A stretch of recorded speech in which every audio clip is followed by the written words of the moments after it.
I'm Zach. I'm 28 and I live alone in a small but decent apartment just outside Newark, New Jersey. I work for a mid-sized tech company as a back-end developer, mostly using Python and Node.js. It's nothing fancy, but I'm good at it. I keep to myself mostly. I have a couple of friends from college, but I've never been that guy who needs a big social life. Honestly, I'm just trying to build something real. My life, my stability after a bunch of years, that didn't make much sense. A few months ago, something happened that still plays in my head. It started like this. We had an open position on the product team, and everyone was waiting to see who'd fill it, the usual office gossip. Monday morning, in walks Caroline. First impression, sharp, confident, not in your face confident, just comfortable in her own skin. She looked like someone who's been through stuff and came out better, not bitter. And yeah, she was beautiful, like actually beautiful, not Instagram filter beautiful. Early 30s, maybe mid, definitely older than me, but I didn't care. We got introduced during the daily stand-up. She smiled, shook my hand, and said, "Nice to finally meet someone who doesn't pretend to be interested in meetings." I smirked, said something lame like, "You'll fit right in." She laughed. Over the next few days, we kept bumping into each other in the kitchen outside, waiting for an Uber by the elevators. It wasn't forced. She wasn't trying too hard. It was easy. We started having lunch together every now and then. At first, I thought she was just being friendly, like genuinely one of those people who doesn't put up walls. She'd ask about my life, if I had family around, what I did on weekends, that sort of thing. She never made it feel like an interrogation. I remember she once told me, "I was married once, too young, thought love was enough." I just nodded and said, "Yeah, life's a better teacher than school." That's the kind of conversations we had, nothing flirty, just real. She mentioned she used to live in Texas, said she moved here after her divorce needed a reset. No drama in her voice. She said it like she was talking about a weather change. That's what struck me. No bitterness, no self-pity. One Friday after work, we had a company happy hour. Everyone was a little loose, sipping cocktails and laughing too loud. She didn't drink much, just one cider, but she stayed till the end. Most people had left when she looked over and asked, "You need a ride?" I wasn't going to say no. It was quiet in her car, not awkward, just calm. She had jazz playing, low windows slightly cracked open. We talked about stupid things, the worst bug I ever shipped, her first car, how terrible dating apps were. When we pulled up to my building, I unbuckled my seatbelt, looked over to thank her, and that's when she said it. "Don't fall for me unless you're ready for real things." I smiled. She smiled. I thought it was just a joke, but the way she said it, it wasn't loud or playful. It was soft, measured, like she was testing the ground. I didn't say anything back. I just chuckled, said goodnight, and closed the door. For the rest of that weekend, I kept hearing her voice in my head. Not the words, the tone, the kind of tone you don't forget. Monday came, and the first thing I noticed was that Caroline was already at her desk. She usually came in around the same time I did, maybe a few minutes later. That day, she had her headphones and eyes on the screen, tapping something out like she was in the middle of a flow. I didn't say anything, just walked past, nodded, and sat down. But I felt it, something had shifted. At lunch, we were both in the break room, no one else around. I grabbed my sandwich from the fridge, and she turned just slightly toward me. "You still alive after Friday?" she said, half smiling. "Barely," I replied. "Those sliders were not FDA approved." She laughed, and just like that, the tension eased a little. We sat at the small round table near the window. She picked at a salad, and I tore into my sad little ham and cheese. "I feel like I said something weird the other night," she said without looking up. I paused, swallowed. "You mean about real things?" She glanced at me kind of quick. I shrugged. "I didn't take it weird, just caught me off guard." Her voice dropped just slightly.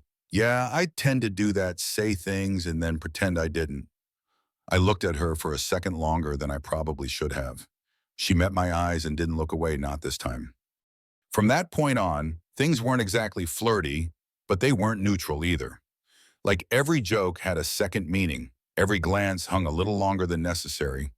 But she still played it cool. She was good at that, really good. Later that week, we had a late work call with a vendor. After it ended, most of the team logged off. I stayed to close out a bug report. Caroline stayed too. "You want to get out of here?"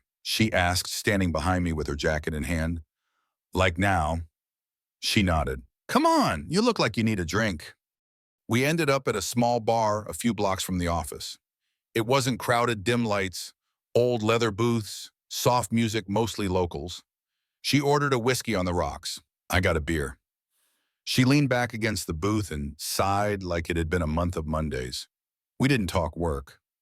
She asked about my family. I told her I had a younger sister in Oregon, my mom in Jersey City. She asked if I was close to them. I said trying to be. She told me she hadn't spoken to her ex in over 2 years. We had this moment, she said, where we both just gave up and neither of us fought for it. I didn't know what to say, so I just listened. She looked down at her glass, turned it slowly. You ever think about it? She asked. About what? Marriage, family, all that? I chuckled. I guess not lately. Kind of feels like another planet, you know. She nodded slowly. Yeah, it does.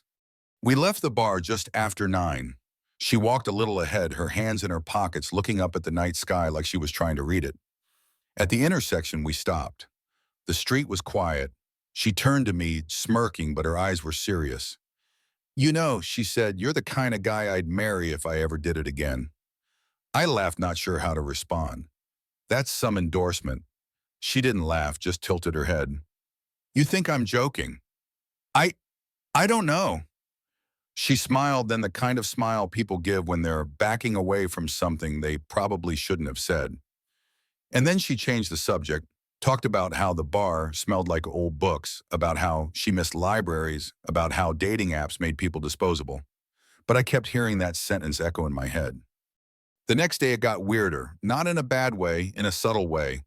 We were in a meeting with the whole product team. Someone made a dumb comment about deadlines. Everyone laughed. I cracked something dry like if I had $1 for every sprint that actually delivered on time. A few people chuckled. Caroline, sitting across from me, looked at me for a second, just looked, and then smiled. Not the good one dude smile, something different, like she saw more than what I said. That smile did something to me. The next time we had lunch together, same small table, same casual vibe, I was telling a story about a roommate I had in college who used to bring home reptiles. She laughed. You've lived a strange life, Zach. You have no idea, I said. And then without breaking eye contact, she said, I could be your wife, you know, if you ever asked. She said it like a joke, but her eyes didn't blink. She said it, then went silent, like she was giving me a window or a test. I froze. I smiled, that dumb, awkward smile guys do when their brain short circuits, and then I said, you'd make a great one. But I didn't mean it the way she needed me to. I said it like a comeback, not an answer. She gave a half laugh, pushed her tray away, and said she needed to get back to her desk. The rest of the day, she was polite, kind, professional, but something between us went quiet. And for the first time since we met, I didn't know what she was thinking. The next morning, she didn't say a word to me, not in a cold or angry way, just nothing. She walked past my desk like I wasn't there. I watched her talk with other people, laugh at someone's comment, help one of the interns with a doc, the usual. But with me, there was just a strange absence, and I got in my head about it. I started replaying that moment at lunch over and over, the way she said it. I could be your wife, you know, if you ever asked. Was it a joke? A test, a dare? Did I fail him? I couldn't focus. I tried debugging a stupid script for over 2 hours and realized afterward it was just a typo in one line. I got up to grab coffee and saw her standing by the kitchen talking with Nate from DevOps. I caught part of their convo. She was laughing, not fake laughing, really laughing. I hated how much that bothered me. I wasn't supposed to care this much. She was older. We'd known each other a couple of months. We hadn't even kissed. But it already felt like I'd lost something that hadn't even started yet. That night, I went home and sat in the dark for a while. Didn't turn the TV on, didn't play any music, just sat there with my phone in my hand. I opened our message thread a dozen times, typed out things like, hey, about what you said, or was that serious, but I deleted every one. Around midnight, I gave up, tossed my phone across the bed, and tried to sleep. Couldn't. At around 1:30 a.m., I got up and went for a walk around the block. I ended up outside this 24-hour diner, sat inside with a coffee I didn't need, watching people come and go, wondering if she'd already moved on from me in her head. The next few days were awkward. She kept a professional distance, but not rude. No more jokes, no more glances, no more what ifs, and I kept screwing everything up. I missed a deadline, forgot to join a Zoom meeting. At one point, I even walked into a glass door in the lobby because I was texting while rushing out. Caroline saw it, smirked, and said nothing. I was spiraling. Friday evening, I stayed late to finish a backlog ticket. The office was mostly empty. I could hear the cleaner down the hall pushing a mop. I looked over at Caroline's desk. She was gone. That hit me harder than it should have. A week ago, she would have stayed late too. We probably would have gone for drinks or shared a laugh over microwave noodles. I opened Slack, started typing. Hey, can we talk? Deleted it, typed again. About what you said at lunch. Deleted that too. Then I closed my laptop and told myself I'd stop thinking about her. I made it as far as Saturday afternoon. I was at the grocery store standing in the frozen pizza aisle staring at 5 brands like they meant something. My phone buzzed from Nate. Saw Caroline last night. She was out with Liam from design. Just thought you'd want to know. I didn't reply. I stood there frozen, pun intended, just staring into the glass. That night I sat on my porch with a beer, watching the traffic pass, trying not to care, but it ate me alive. I didn't have the right to be jealous. I'd blown it. I let the moment pass. I treated her words like a joke when they clearly weren't. And now maybe she was seeing someone else. Maybe that window she gave me was closed. I thought about everything she'd said over the past few weeks. The honesty, the little smiles, the sentence in the car. Don't fall for me unless you're ready for real things. The line at lunch. I could be your wife. She wasn't messing around. I'd just been too cautious, too stunned, too unsure. Sunday morning, I woke up with a headache, made coffee, and sat at the kitchen table like a man who had one shot left. I opened her chat thread again, and this time I didn't overthink it. I typed, "Coffee, I owe you a better reaction." Then I hit send. No emoji, no nervous punctuation, just that. She didn't respond for almost an hour. I checked my phone 12 times, drank cold coffee, started pacing the apartment. Finally, the reply came in, "Tomorrow after work." No smiley, no extra words, just like mine. Monday dragged like molasses. I watched the clock from 9 a.m. like it was taunting me. Caroline didn't look at me the whole morning. Around 4:45, she glanced at me once, then looked away. When 600 had hit, I stood up, grabbed my bag, and walked out the door. She was already waiting outside, leaning on her car keys in hand. She didn't say anything when I approached, just nodded toward the passenger door. We drove in silence for 5 minutes. Soft music played, same jazz she always liked. Then she said, "So you want to talk?" I nodded. "Yeah, I do." We pulled into a little cafe parking lot I didn't even know existed. It was quiet, dimly lit, and mostly empty. We ordered drinks, sat in a booth by the window, and the silence that sat between us wasn't awkward. This time it was expectant. I opened my mouth to speak, then stopped. She raised an eyebrow. "What?" I looked at her and said, "I didn't know what to say when you said that thing at lunch about being my wife." She didn't move, didn't blink. "I thought maybe you were joking, but something about the way you looked at me, I knew you weren't." She leaned back, folded her arms. "And now I wish I hadn't hesitated." She nodded slowly. "I wasn't trying to scare you, Zach. I wasn't trying to rush anything. I've had enough men take me lightly. I didn't think you would." I looked down at my cup. "I didn't mean to," I said. "I just didn't expect you to mean it." She was quiet for a second, then said, "Neither did I." That line hit harder than anything. Neither of us expected it, but there it was. I looked at her for a moment. She wasn't smiling, she wasn't joking, just waiting. We sat in silence for a bit, and after that, the kind of silence where both people are thinking the same thing but don't know how to say it. The cafe around us was quiet, the clink of cups and the low hum of indie music the only background.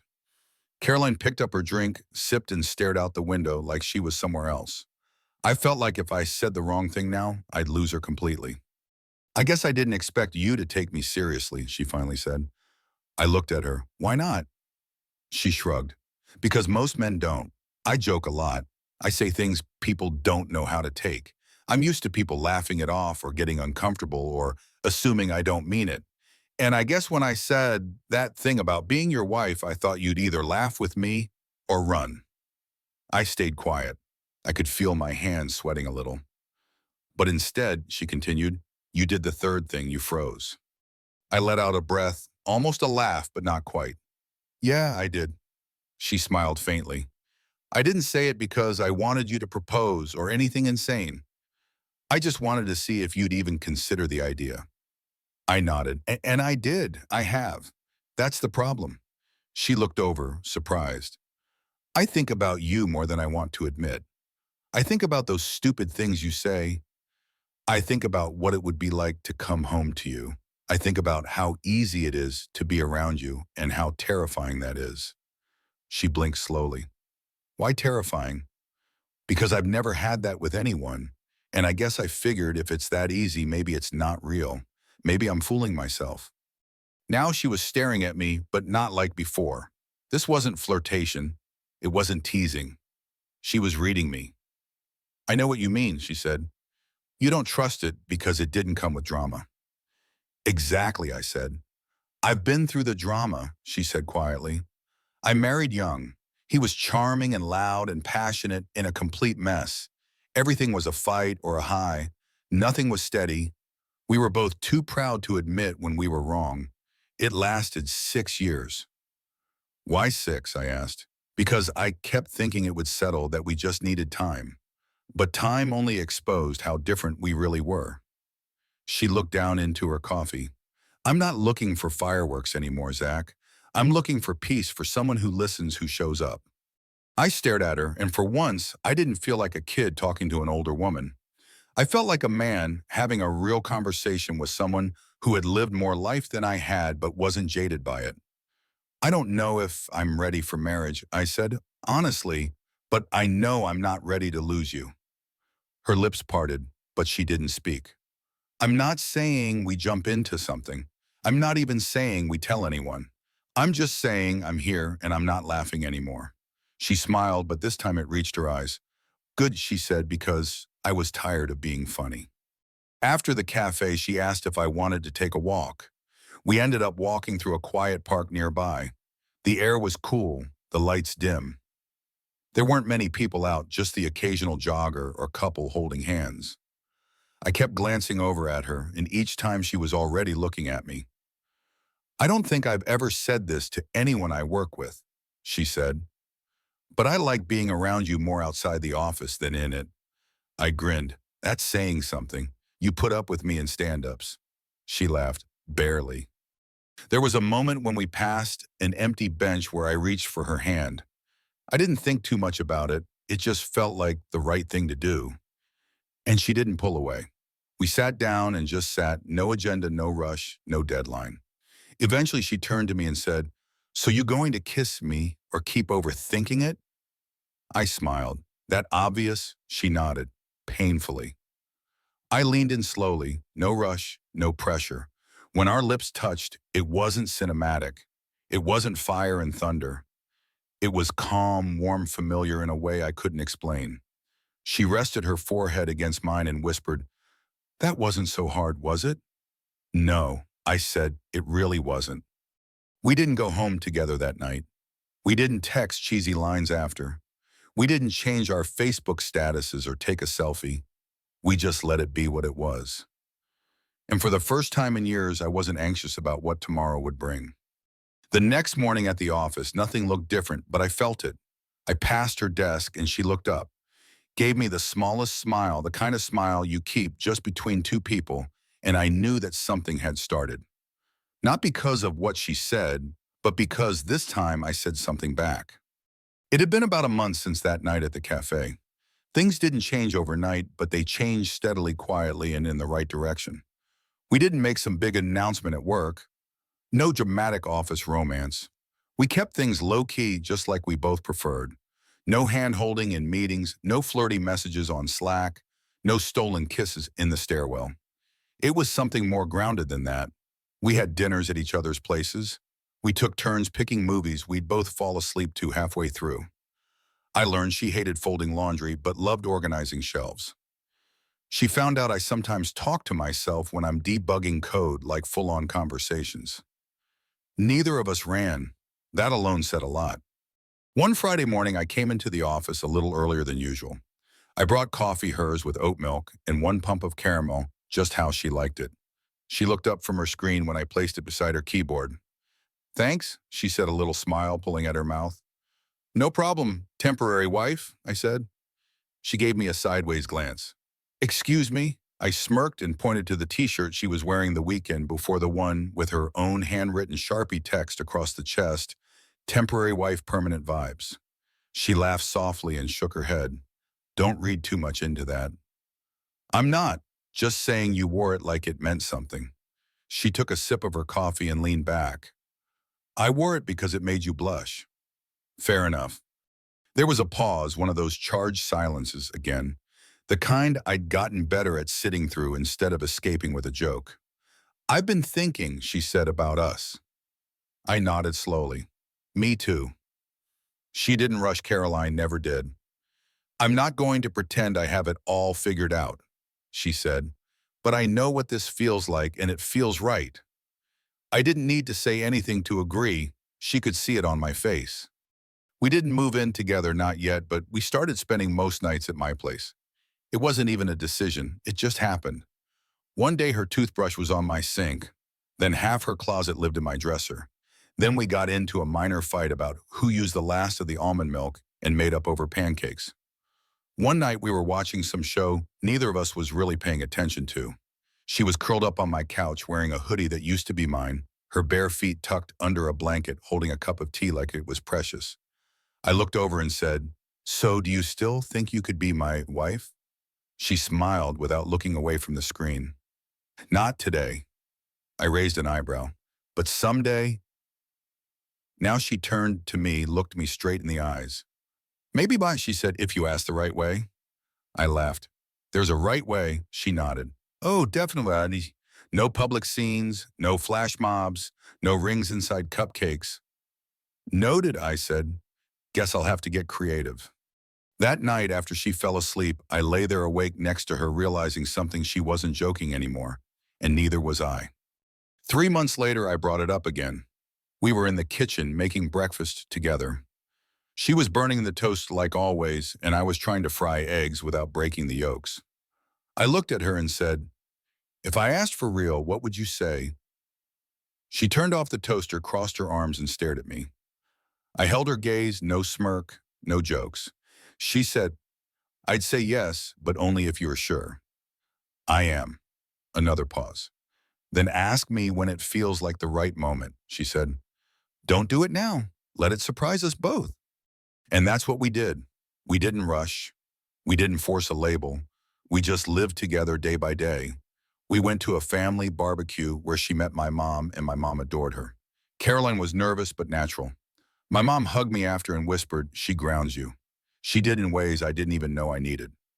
About a year after the day she said that line at lunch, the one that started everything, we were on a weekend trip to the Catskills, rented a small cabin with no Wi-Fi, and a fireplace that barely worked.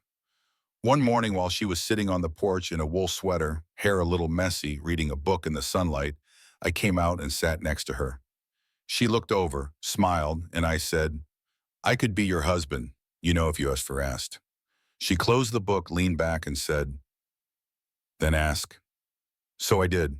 No ring yet, no big plan, just words.